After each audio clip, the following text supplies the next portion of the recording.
अस्मद्गुरु परमगुरून् यतिवरपूर्णो दयां पद्माक्षनाथसरदिच्छयनेतरमारमापतिं वन्दे वन्दे वृन्दावनचरं वल्लवीजनवल्लभं जयन्ती सम्भवन्तां वैजयन्ती विभूषणं श्रीमान् वेङ्कटनाथार्य कवितार्किकेसरी वेदान्ताचार्यवर्यो मे सन्निधत्तां सदा हृदि प्रणामं लक्ष्मणमुनिकृतिगृह्णातु मामकं प्रसादयते सूक्तिः स्वाधीनपतितां श्रुतिम् अनुकल्पभूतमुरभिसगं सताम् अजगत्त्रिवर्गमपवर्ग वैभवं चलचित्रवृत्तिविनिर्वृत्तमौषधं शरणं यतीन्द्र शरणं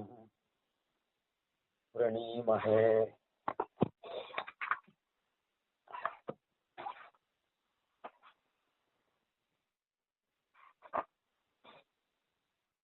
अनुकल्पभूतमुरभित्पदं सदाम् अजहत्त्रिवर्गमपवर्ग वैभवं चलचित्रवृत्तविनिवर्तनौषधं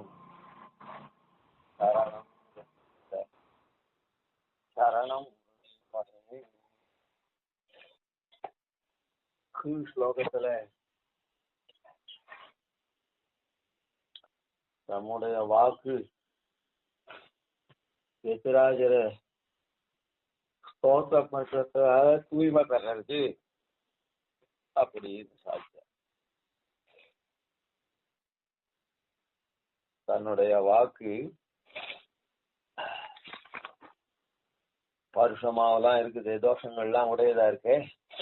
அது எதிராக அவருடைய புகழ பாடுறதுனால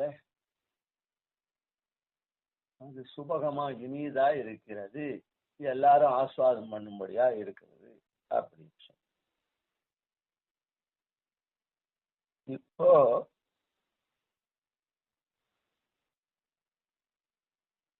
இப்படி பெருமையுடைய எதிராஜர் தம் வாக்க தூய்மை பண்ணக்கூடிய, நம்ம வாக்கெல்லாம் தூய்மை பண்ணக்கூடிய எதிராஜர் இருக்காரு. அவருடைய திருவடிதான் நான் பற்றணும். அவருடைய திருவடி மிகவும் உயர்ந்ததாயிருக்குது.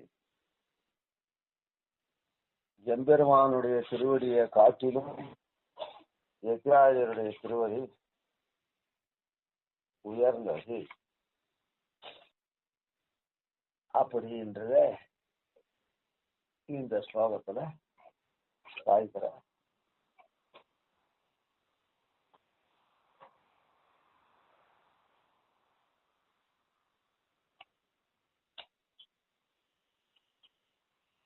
அனுகல்பூத முரபிபதம் சதாம் சதாம் சத்துக்கள் இருக்காளே அவர்களுக்கு அனுகல்பூத முரபிபதம் முரபிக்கு இருக்கானே, முராரியான எம்பெருமான் இருக்கானே, முரண் முதலிய அசுரர்களை கொண்ட எம்பெருமான் இருக்கானே,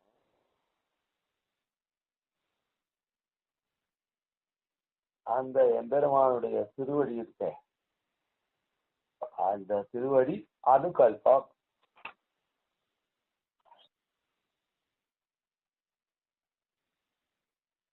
அதாவது அனுகல்பம் அப்படின்னா, அனுகல்ப பூதம் அப்படின்னு சொன்னா என்ன அர்த்தம்னா, ரெண்டாம் பட்சமா இருக்கிறது, பிரதம பட்சமா இல்லை, முதல் பட்சமா இருக்கிறது இல்லை, ரெண்டாம் பட்சமானது அப்படின்னா. முக்கிய சாத் பிரதம கல்பா அனுகல்பஸ்து தசோதவா அப்படின்னு அமரத்துல சொல்லப்பட்டிருக்கு. முக்கியமா இருக்கிறது பிரதம கல்பம், பிரதம பட்சம்.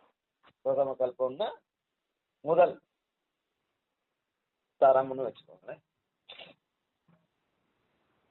அனுகல்பத்து ததோ அதமஹா, அதை காட்டிலும் கீழ்பட்டது அனுகல்பம். அதனால சதாம் சத்துக்களுக்கு அனுகல்ப பூதம் முரதி பதம்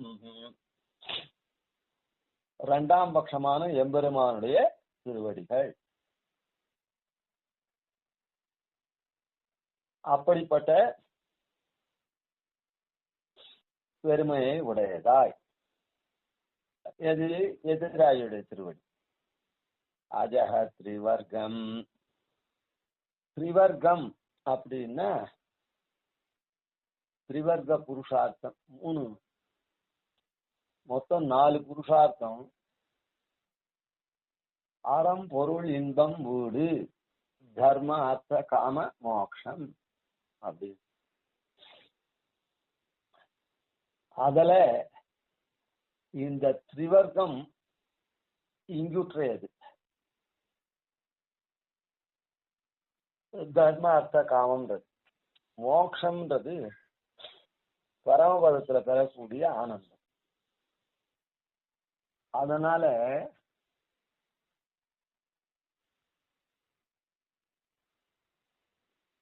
மோட்சத்தை பெறணும்னா இந்த 3 புருஷார்த்தத்தை விடணும். தர்மார்த்த காமங்களை விட்டாக்கா மோட்சம் வரும். அதாவது தர்மார்த்த காமங்களை விட்டான்னா, அதாவது மோட்சத்துல இந்த தர்மார்த்த காமங்கள் இல்லைன்னு அர்த்தம். தர்மார்த்த காமங்களுக்கு விட்டா மோட்சம் போகணும்னா இங்க அதை விட்டுணும்னு அப்படின்னு அர்த்தம் இல்லை. அந்த தர்மார்த்த காமங்கள்லாம் நாம செய்ய வேண்டிய காரியங்கள்லாம் பண்ணி அது உபாசனங்கள்லாம் பண்ணா மோட்சம் சரி. ஆனா இந்த தர்மார்த்த காமங்களை அனுபவிக்கிட்டே மோட்சம் வராது. மோட்சத்தை பெற்று அதை அனுபவிக்கிட்டே தர்மார்த்த காமம் இருக்காது. அதை வச்சுக்கணும். ஆனா இந்த எதிராஜருடைய திருவடி வைபவம் எப்படி அப்படி இல்லை. எதிராஜருடைய வைபவம் தர்மார்த்த காமம் இருக்குதே அதை விடாதையே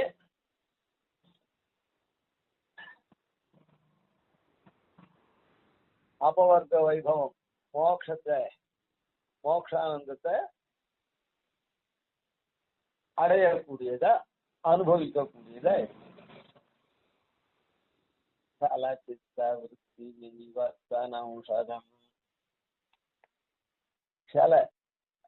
சலிக்கக்கூடிய, அதாவது சஞ்சலிக்கக்கூடியதான மனசு இருக்குதே,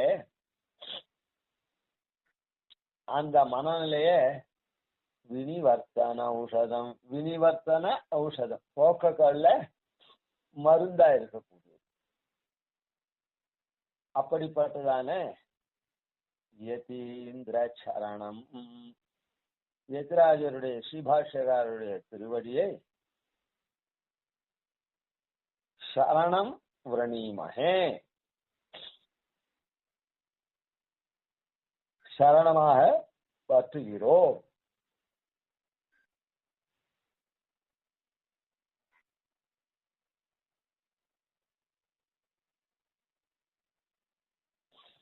அப்படின்னு இதுக்கு சாமான்யமா பதார்த்தார்த்தம்.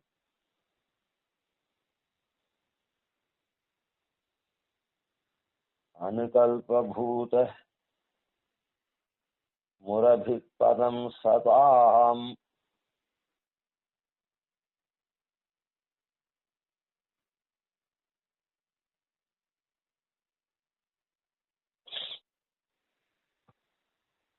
இந்த இடத்துல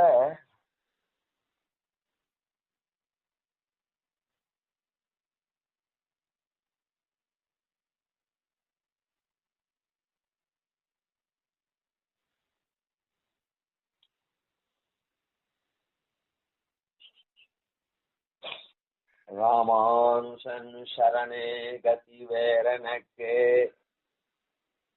அப்படின்னு 109 சாதிக்கிறார். அத அந்த ராமானுஜனை தவிர எனக்கு ராமானுடைய திருவடியை தவிர கதி வேற எனக்கு இல்லை அப்படின்னு அங்க சொல்றாரு. அத இங்க அனுவர்த்திச்சு சொல்ற. அதாவது சரணம் சரணம் யதீந்திர சரணம் ருணிம யதீந்திர சரணம் ருணிமஹே அப்படின்னு முதல்ல சரணம், அப்புறம் யதீந்திர சரணம் ருணிமஹே. தஞ்சமாக யதீந்திர சரணம் எம்பெருமானாருடைய திருவடியை பதிக்கிறேன். அந்த பாசுரம் என்ன பாசுரம் அப்படின்னா, செய்யும் பசுந்துளவ தொழில் மாலையும் செந்தமிழில் பெய்யும் மறை தமிழ் மாலையும் பேராத சீரரங்கத்தையன் கழற்கணியும் பரந்தாளன்னி ஆதர்யாமையன் ராமானுசன் சரணே கதி வேரனுக்கு. அந்த ராமானுசன் எப்படிப்பட்டவர் அப்படின்னா,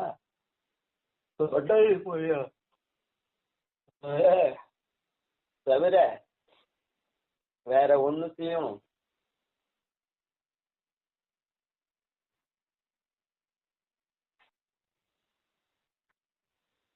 தொண்டோடு கொடியாழ்வார தவிர வேற ஒண்ணுத்தையும் ஆதரிக்காத ராமானுசன். அப்படிப்பட்ட சரணயகதி வேறனுக்கு அப்படின்னு சொன்னார். அந்த தொண்டோடி பொடியாழ்வார் என்ன பண்ணார் அப்படின்னு சொன்னா, செய்யும் பசுந்துளவர் எப்படிப்பட்டவர் அப்படின்னு சொன்னா, செய்யும் பசுந்துளவர் தொழில் மாலையும் செந்தமிழில் பெய்யும் மறை தமிழ் மாலையும். எப்படி ஆண்டாள்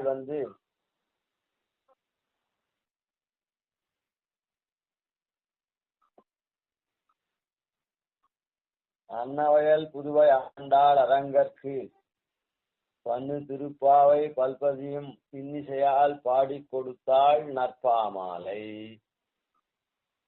பூமாலை சூடி கொடுத்தாளை சொல்லு அப்படின்னு பாமாலை பூமாலை ரெண்டுத்தையும் சாத்தினாளோ அத போல தொண்டொழி பொழியாழ்வாரும்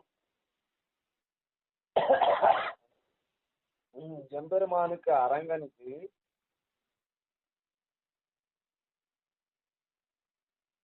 ரெண்டு மாலையும் சாத்தினார். செய்யும் பசு அழகுதான், அழகா இருக்கக்கூடியதானே பசும் துளவம், பசுமையா இருக்கக்கூடிய துளசி இருக்குதே, அந்த துளசி தொழில் மாலையும் அதனாலே செய்யப்பட்டதானே ஆச்சரியமான இருக்கிற வாசனையா இருக்கக்கூடிய துளசி மாலையும் செந்தமிழில் பெய்யும் மறை தமிழ் மாலையும். செந்தமிழ்ல அப்படியே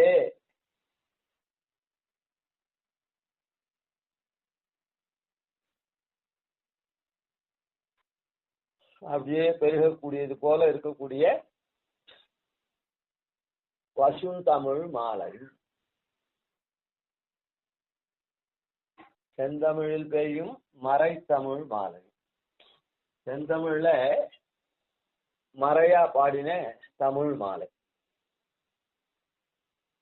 ஏன்னா இதெல்லாம் சந்தமிகு தமிழ் மறை தானே, அப்படித்தானே சுவாமி தேசிகன் சாதிச்சிருக்கார்.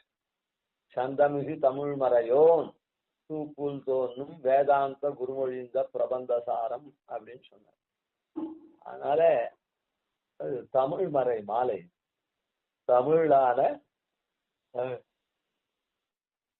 இது ரெண்டுத்தையும் அவர் பெருமாளுக்கு சமர்ப்பித்தார்.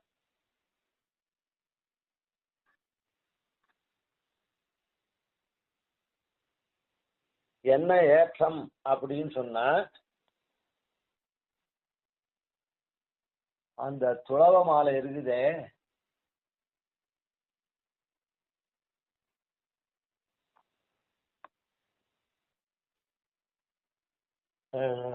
கரிமலர் கமலங்கள் மலர்ந்து ஐயோ கதிரவன் கனைகடல் முளைத்தனோ துடியுடையார் சுரிகுழல் புழிந்துதறி துகிலுடு தேரினர் சூழ் புனலரங்க தொடையொத்த துளவமும் கூடையும் பொலித்து தோன்னிய தோல் தொண்டரடி பொடி அப்படின்னு சொல்லக்கூடிய ரீதியில துளவ மாலையை பெருமாளுக்கு சமர்ப்பித்தார். துளவ மாலையை சமர்ப்பிக்கிறதுனுடைய தாத்பரியம் என்னன்னா, துளவம் துளசி திருத்துழா இருக்க, அது அங்குரிக்கும் போதே மனம் வீசக்கூடியது. திருத்துழாய் அதாவது மல்லி செடி வளர்ந்து அப்புறம் மொட்டு விட்டு பூவா மலர்ச்சே மல்லி மனம் வீசும். அது போதெல்லாம் இல்லை, அந்த செடி அங்குரிக்கும் போதே, செடி இப்படி முளைச்சு வரும்போதே அந்த திருத்துழாய் மனம் வீசும். அது போல இந்த ஆத்மா இருக்குதே, இந்த ஆத்ம வஸ்து எப்பவுமே அது சேஷத்துவத்தோட கூட அந்த சேஷத்துவ மனம் அதுல வீசும். சேத்தனத்துவமான அந்த ஞானத்துவம் அதுல இருக்கும். அந்த சேஷத்வே சதி சேத்தனத்துவம், சேத்தனத்வே சதி சேஷத்துவம். அந்த சைத்தன்ய குணமும் அதுக்கு உண்டு, சேஷத்துவ குணமும் அதுக்கு எப்பவும் உண்டு. இந்த ஆத்மாவும் அந்த ஆத்ம சதிருஷந்தான் அந்த ஆத்மாவை தியோதிப்பிக்கக்கூடிய இதுலதான் அந்த இந்த ஆத்மா கர்ம பூமியில ஏதோ சில பிறவிகளை எடுத்தாலும் கூட, கர்ம சம்பந்தமான சரீரத்தை பெற்றிருந்தா கூட, அது ஆத்மா உள்ளிருக்கிற ஆத்மா ஒருபடியா தான் இருக்கும். அந்த கர்ம திரோகிதத்தினால அது சேஷத்துவத்தை மறந்து அஜ்ஞானத்தை உடையதா இருக்கா போல இருக்கே தவிர, ஆனா அது உள்ளுக்குள்ள அதனுடைய சுபாவம் போகவே போகாது, அது அப்படியே இருக்கும். இந்த அழுக்க எடுத்துட்டா முன்னையே சொல்லியிருக்கும், தோட்ல இருக்கிற அழுக்க எடுத்துட்டா தோடு பிரகாசிக்கும். அதுக்கு ஒளி ஊட்டவான ஒளி உள்ளுக்குள்ள இருந்துட்டே இருக்குது. அது போல ஆத்ம வஸ்து எப்பவுமே சேஷத்துவம் மனம் மிக்கதா சைத்தன்யமா இருக்கக்கூடிய வஸ்து. இந்த கர்மபூமி. அதான் இந்த பூமியில இந்த துளசி இருந்தா கூட, இந்த பூமியில இந்த துளசி வளர்ந்தா கூட, அது அங்குரிக்கும் போதே மனம் வீசுறதுன்னு சொல்றதுக்கு என்னன்னா, அதனுடைய மனத்தை விடாத எப்பவும் இருக்கு. அது போலதான் இந்த ஆத்மா இந்த கர்ம பூமியில அனாதி கர்மத்தினால திரோகிதமா இருக்கக்கூடியதா இருக்குதே தவிர, அந்த சைத்தன்யமும் சேஷத்துவம் அது எப்பவுமே விட்டு ஆத்மா தனியே இருக்காது. அது சேஷத்துவத்தை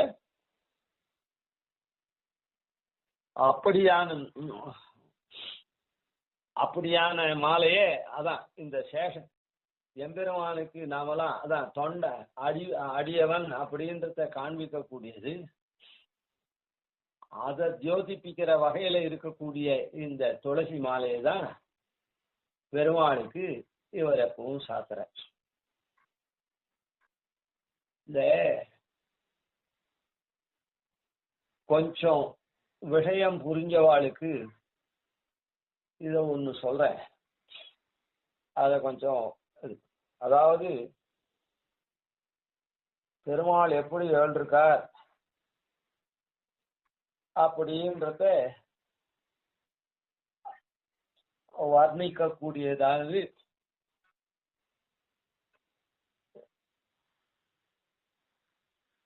அதை ஆராதிக்கக்கூடிய வகையில ஆதார சக்தி தர்ப்பணம் அப்படின்னு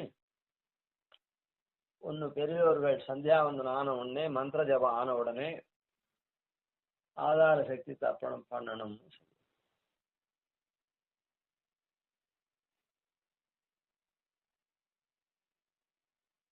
அதுல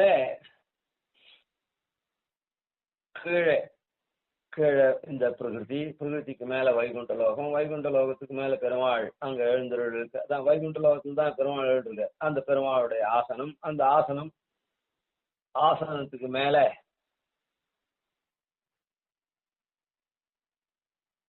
தாமரை, அந்த தாமரையில எல்லா பக்கமும் சாமரம் வீசக்கூடியவர்கள்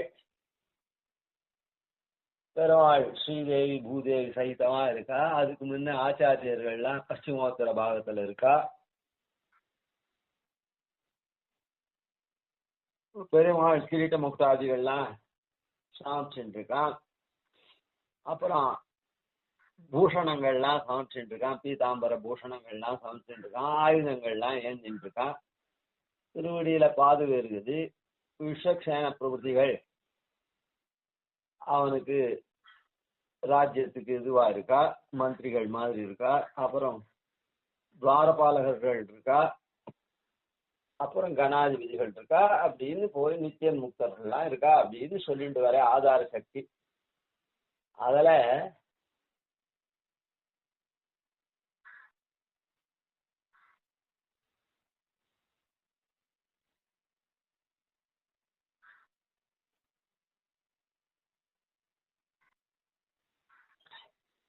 பெருமாளுடைய அந்த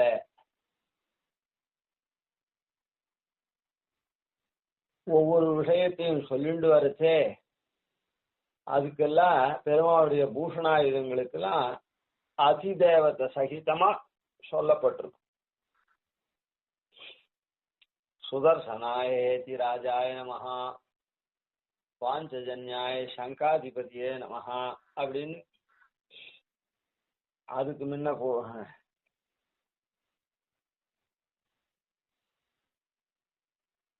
கௌஸ்துபாய திவ்ய ரத்னாதிபதியே நமஹா, காஞ்சி குணோஜ்வலாய திவ்ய பீதாம்பராய நமஹா அப்படின்னு ஒவ்வொன்னுத்துக்கும் அந்த அதிதேவத்தை சகிதமா அப்படி சொல்லப்பட்டிருக்கும்.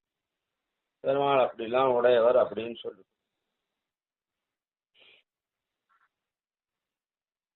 கிரீட்டாய மகுடாதிபதியே நமஹா அப்படின்லாம் சொல்லப்பட்டிருக்கும்.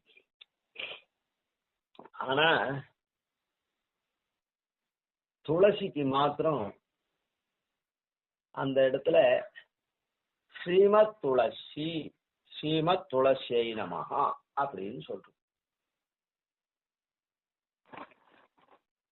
அதுக்கு எந்த விதமான இதுவே கிடையாது. ஒரு பட்டப்படியாவே இருக்கும்.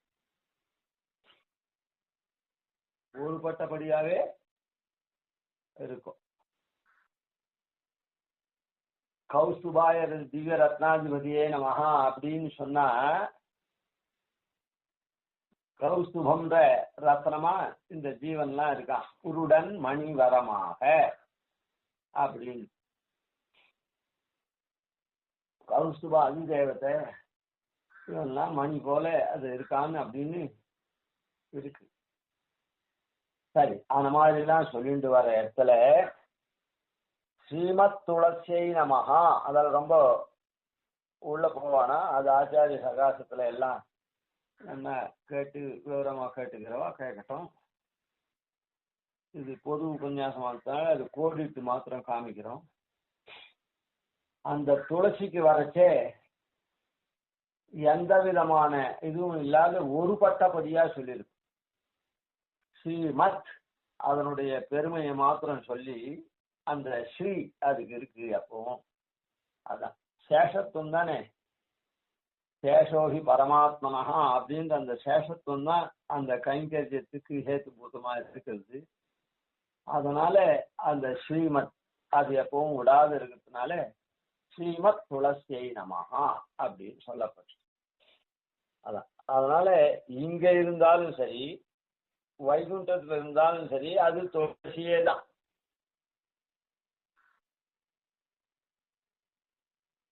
மற்றதுக்கெல்லாம் ஆயுதாபரணங்கள்லாம் இங்க நமக்கு சரீரேந்திரியங்களாக இருக்கக்கூடிய இந்த பஞ்சபூதங்கள் அதெல்லாம் இந்திரியங்கள் அந்த மாதிரிலாம் இருக்கும். ஆன மாதிரி வடிவெடுக்கச்சே இந்த லோகத்துல வரைச்சே அதுக்கு குறைச்சல் இருக்கும். ஆனா அது அதிதெய்வமா இருக்கிறத பெருமாளங்க ஆயுத பூஷணமா வச்சுட்டு இருக்கான். பெருமாளங்க ஆயுத பூஷணங்களா தன் அதாவது வைஜெயந்தி வனமாலாயே நமஹா அப்படின்லாம் அதுல அந்த இருடீகங்கள் ஈரைந்தும் சரங்களாக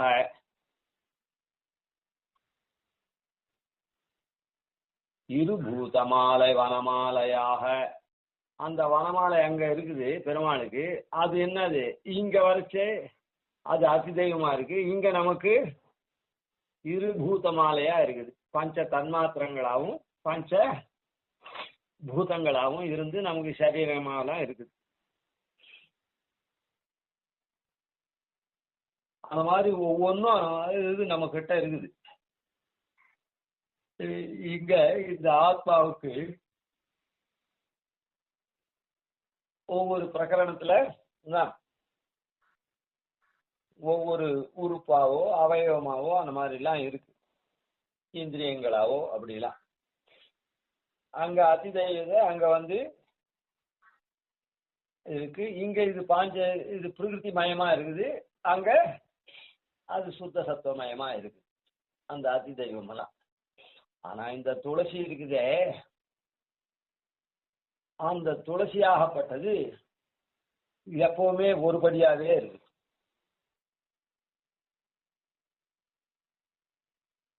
இந்த ஆத்மா இருக்க ஆத்ம வஸ்து இங்க இருந்தாலும் அங்க இருந்தாலும் ஒருபட்டபடியாவே தான் இருக்குது. ஆனா இங்க அனாதியான பாபத்தினால கொஞ்சம் கலுஷமாயி திரோதானமாக இருக்குதுன்றது வாஸ்தவம். ஆனா திரோதானமே தவிர மாறி இல்லை. அதாவது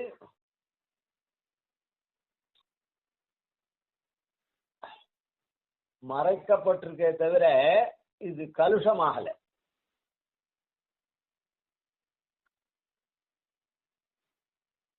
அதாவது எப்படி சொல்லணும்னா மீதியெல்லாம் இந்த பிரகிருதி பதார்த்தமா மகத்து அகங்காரம் இந்திரியங்கள் அப்படின்னு வரைச்சு இதெல்லாம் அழியக்கூடிய பதார்த்தமா இருக்குது.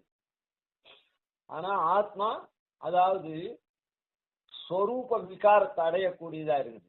அந்த பதத்தை சொல்லிட்டா சரியா போடும். ஸ்வரூப விகாரத்தை அடையக்கூடியதா இருக்குது மற்றதெல்லாம். ஆனா ஆத்மா ஸ்வபாவ மறைக்கப்பட்டிருக்கிறதுனால ஸ்வபாவ விகாரம் தானே தவிர ஆத்மாவுக்கு ஸ்வரூப விகாரம் கிடையாது. ஸ்வரூபத்துல மாறுபாடு கிடையாது. ஸ்வபாவத்துல மாத்திரம்தான் மாறுபாடு. இந்த ஆத்மா துல்லியமா குறிக்கிறது துளசி. அந்த துளசிக்கு ஆத்மா எப்படி ஸ்வரூப விகாரம் கிடையாதோ அந்த மாதிரி துளசிக்கும் ஸ்வரூப விகாரமே இல்லை. அதனாலதான் நம்மாழ்வார் கூட தெய்வத்தன்னந்துழாய் அப்படின்னு சொல்றார். ஏன்னா தெய்வ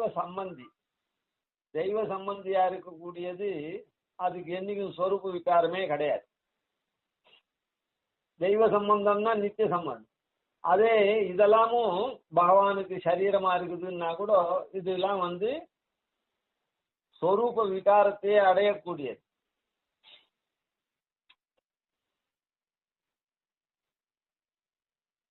ஆத்மா அதை போல சைத்தன்யமா இருக்குது.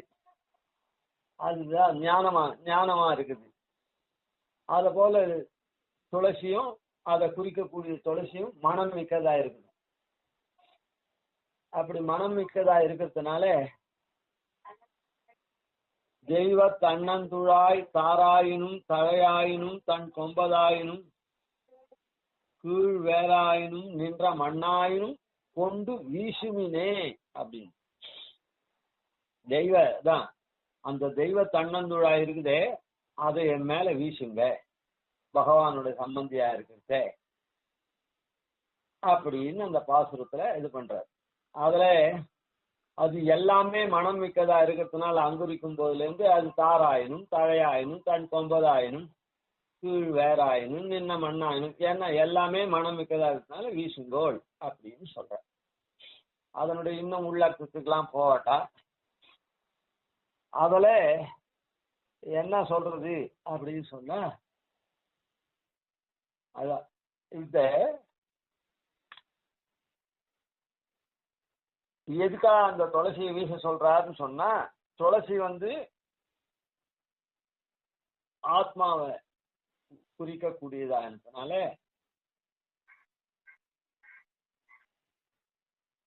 இங்க சொன்னாரே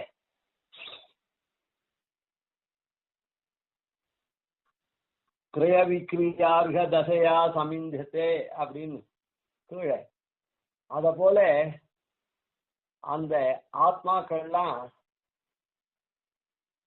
பரம பாகவதாளா அந்த பாகவத ஸ்பர்சம் எப்பவும் வேணும், பாகவதாளோட சேர்ந்து எப்பவும் இருக்கணும் அப்படின்றது. இந்த ஒரு ஆத்மா இருக்குதே அந்த ஒரு ஆத்மா மாத்திரம் எப்பவும் தனிய கைவல்ய அனுபவம் இருக்குதே அந்த அனுபவத்தை கைவல்ய அனுபவம், அதனாலதான் அது ஆத்மானுபவம் மாத்திரம், கேவல ஆத்மானுபவம் மாத்திரம், அதை மாத்திரம் அது இது பண்ணாது. அதான் கேவல ஆத்மானுபவம் வசதி இல்லை. ஆத்மாவனுடைய தன்மை என்ன? சேஷத்துவம். அந்த சேஷத்துவம் பகவத் சேஷத்துவம் காட்ட பாகவத சேஷத்துவம் வரியந்தம். அதனால்தான் அந்த இடத்துல தெய்வ தன்னந்துழாய் கொண்டு வீசுமினே அப்படின்னு சாய்த்து அந்த பாகவதாளுடைய சேர்க்க வேணும் அப்படின்றதுக்காக.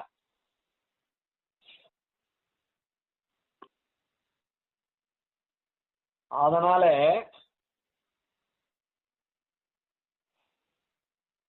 செய்யும் பசுந்துளவ தொழில் மாலையும், அதனால பெருமாளுக்கு தொண்டடிப்புழி ஆழ்வார் என்ன பண்ணார், இவர் பாகவதாளுடைய அடி பொடி, அதனால பாகவதாளுடைய திருவடி துகளா இருக்கிறதுனால அந்த பாகவதாளுல அப்படி பாகவத ராசிக்கம் உடையவரா இருக்கிறால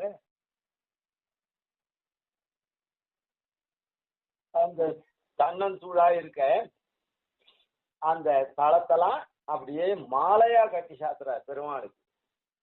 அப்படின்னா என்ன அர்த்தம்? பாகவத குழாங்கள் மொத்த பேரையும் பெருமாளுக்கு கைங்கரியம் சேர்ந்து பண்றா போல அர்த்தம். அந்த மாலையா ஒரு துளசி சமைச்சோம்னா இந்த சரணாகதி எல்லாம் பண்ணச்சே கூட ஆச்சாரியா எல்லாம் என்ன பண்ணுவாங்க, பெருமாள் திருவடியில இந்த ஆத்மாவை சமர்ப்பிக்கிறதுக்கு சதிருஷமா ஒரு துளசியை எடுத்து சமர்ப்பிப்பார்கள் ஆத்ம சமர்ப்பணம் போது. பெருமாள் திருவடியில இப்போ பல பேருக்கு ஒன்னா சரணாகதி பண்ணி பெருமாள் திருவடியில சமர்ப்பிக்கிறாங்கன்னா பல துளசியை அப்படியே சமர்ப்பிக்கிறாள். ஆன மாதிரி பாகவத குழாங்களோட கூட அப்படியே இவர் பெருமாளை சேவிக்கிறதுக்காக துளசிய மாலையா கட்டி அப்படியே பெருமாளுக்கு சமர்ப்பிக்கிறார். அதாவது எல்லா பாகவதாலையும் ஒண்ணு சேர்த்து அப்படியே கைங்கரியம் பண்றான். அதனால செய்யும் பசுந்துளவ தொழில் மாலையும், அதுக்கப்புறம் என்ன பண்ணணும், செந்தமிழில் பெய்யும் மறைத்தமிழ் மாலையும். அதே மாதிரி பெருமாளுக்கு செந்தமிழ்ல அந்த மறைய தமிழ் மாலையா சமர்ப்பிச்சார். மாலைன்னா என்ன அர்த்தம்? ரெண்டு பக்கமும் இருக்கக்கூடியது. மாலைன்னா சூழ்ந்து இருக்கக்கூடியதா, அதனால ரெண்டு பக்கம் இருக்கிறது. அது என்ன அப்படின்னா துவயம் எப்படி உபாயபரம் உபேயபரமா ரெண்டா இருக்குதோ, ரெண்டு கண்டமா இருக்குதோ, அது போல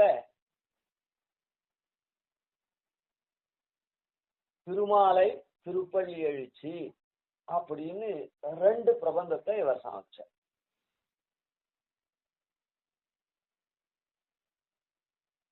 அப்படி இருக்கக்கூடிய, அதாவது இவர்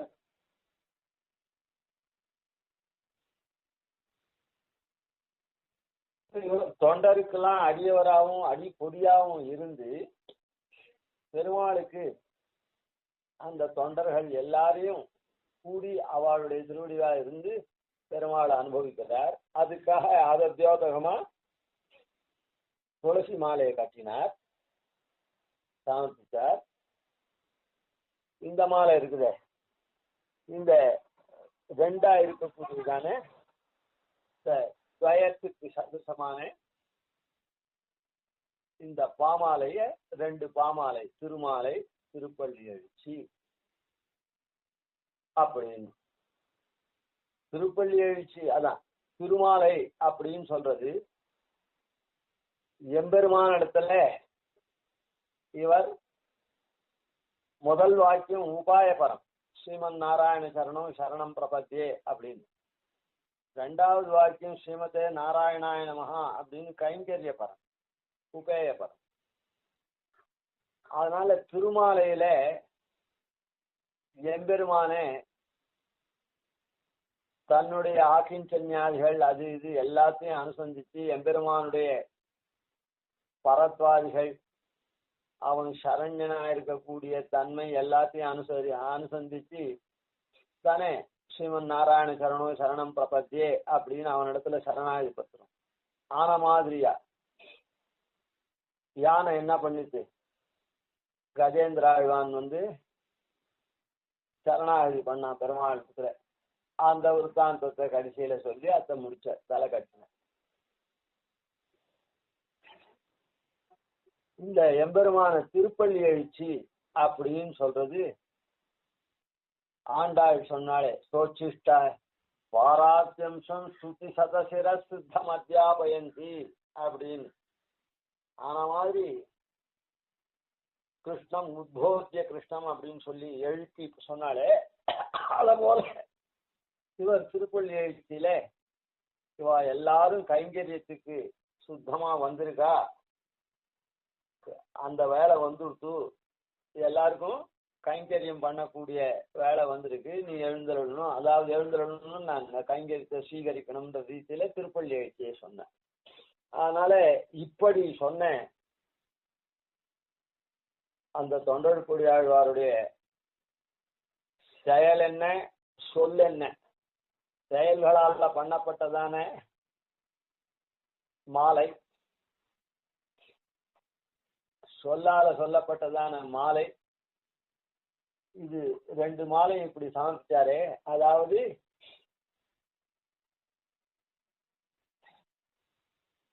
இந்த சரணாகதி தத்துவத்தை காண்பிச்சு பண்ணாரு. என்ன பண்ணார், மாலையும் பேராத சீர் அரங்கத்தையன் கழற்கணியும் பரன் தாளங்கி, அதான் பரனா விளங்கினார்.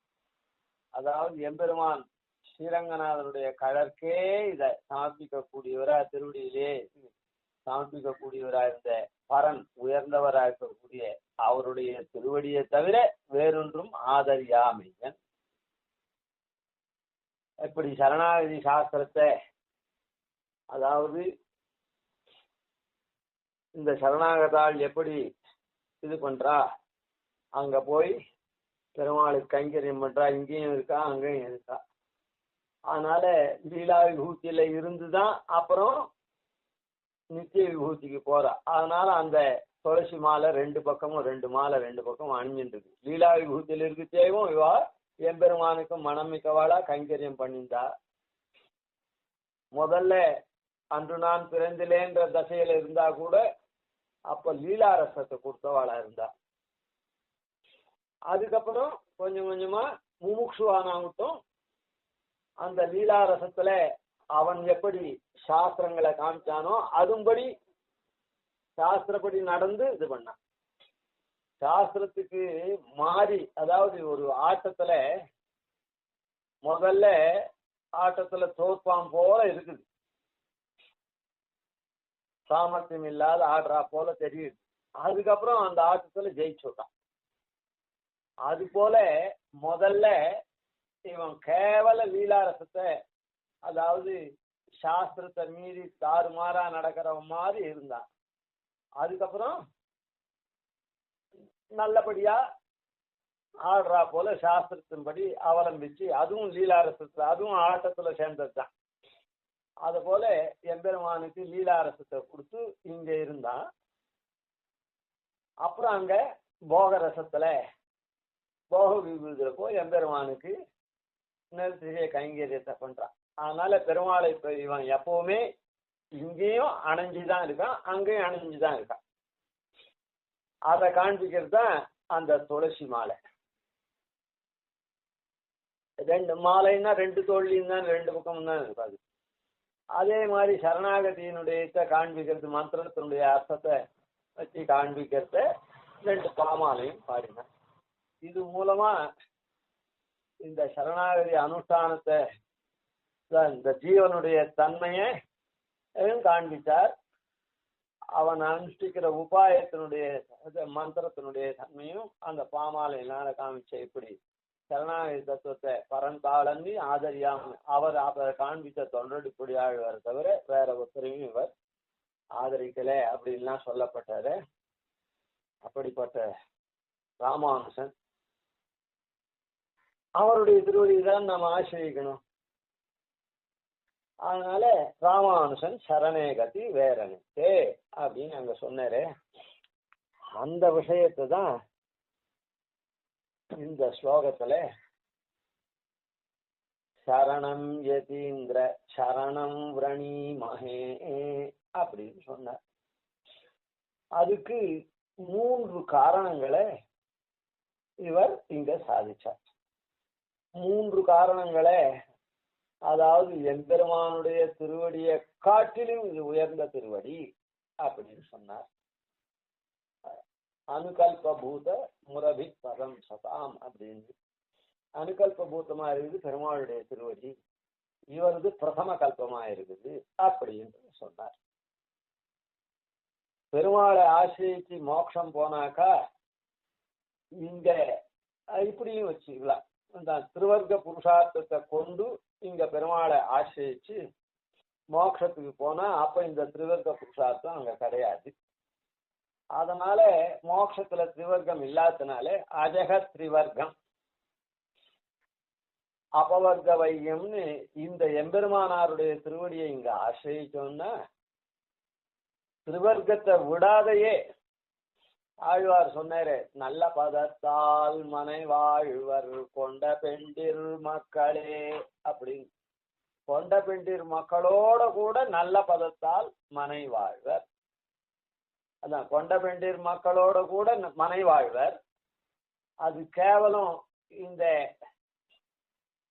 இந்த லோகத்துல வாழ்றாளே, நான் என் மனைவி மக்கள் என் வீடு என் வாசல் அப்படின்னு அந்த மாதிரி இல்லாத நான் அனுபவிக்கிறேன் அப்படின்லாம் இல்லாம நல்ல பதத்தால் மனை வாழ்வர் அப்படின்னு சொன்னார். அதாவது என்னன்னா எல்லாமே பகவானுக்காக தான் இது எல்லாம், அதுதான் நல்ல பதம்.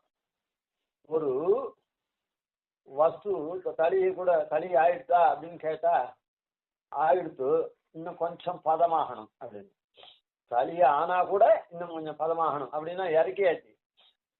இந்த உங்களுக்கு சொல்லணும்னா களிய ஆயிடுத்துன்னா சாதம் 3 விசில் அடிக்கிறது அப்படின்னு சொல்ற, அப்ப இறக்கிடணும். இறக்கிட்டா கூட கொஞ்ச நாள் அப்படியே இருந்தாதான் அது இன்னும் கொஞ்சம் பதமாகும். அதுதான் வச்சுக்கோங்களேன். ஆன மாதிரி அதுக்கு முன்னையெல்லாம் பதமாகாதான் அது என்ன ஆகும், தலையே ஆனா கூட அது ஒத்து வராது இருக்கும். அதனால எனக்கு அது இதுன்னு இருக்கும். அப்புறம் பதமாயிட்டு அது நல்ல பதமாகுது அப்படின்னு சொன்னா அது எம்பெருமானோட கூட எம்பெருமானுக்கு அப்படின்னு. ஆன மாதிரி ஆள். அதனால இங்க எம்பெருமானார ஆசிரியிக்கிற சமயத்துல மோட்சானந்தமும் இங்கேயே பெற முடியும். அது நாளைக்கு வச்சு அது விவரிப்போம். இந்த இதெல்லாமும் விட வேண்டாம், தர்மார்த்த காமங்கள் எல்லாமும் விட வேண்டாம். ஆனால் அஜக திரிவர்க்க அபவர்க்க வைபவம் அப்படின்னு அது ஒரு சஞ்சலமா இருக்கக்கூடிய மனுஷாளுக்கு அதை போக்கடிக்கக்கூடிய, சஞ்சலத்தை நிவர்த்திக்கக்கூடிய அருமருந்தா ஓஷதியா இருக்குது, ஔஷதமா இருக்கு. தலச்சித்த விருத்த வினிவர்த்தன ஔஷதம் இப்படி இருக்கக்கூடிய எம்பெருமானாருடைய திருவடியை நான் சரணமா பற்றுகிறேன் அப்படின்னு சாதிச்சார். மேல அடுத்ததுல பார்ப்போம். கவிதார்க்கிக சிம்ஹாய கல்யாண குணசாலினே ஸ்ரீமதே வெங்கடேஷாய வேதாந்த குரவே நமஹ. ஆதிவன்ஷடவோபாதீனதிவர்யான் பஜே நிஷம் ஸ்ரீரங்கபூர்வஷடவித்யதீசானபதாஸ்ரயம் ஸ்ரீவத்சவம்சதிலகம் வந்தே ஸ்ரீகிருஷ்ணதேசிகம்.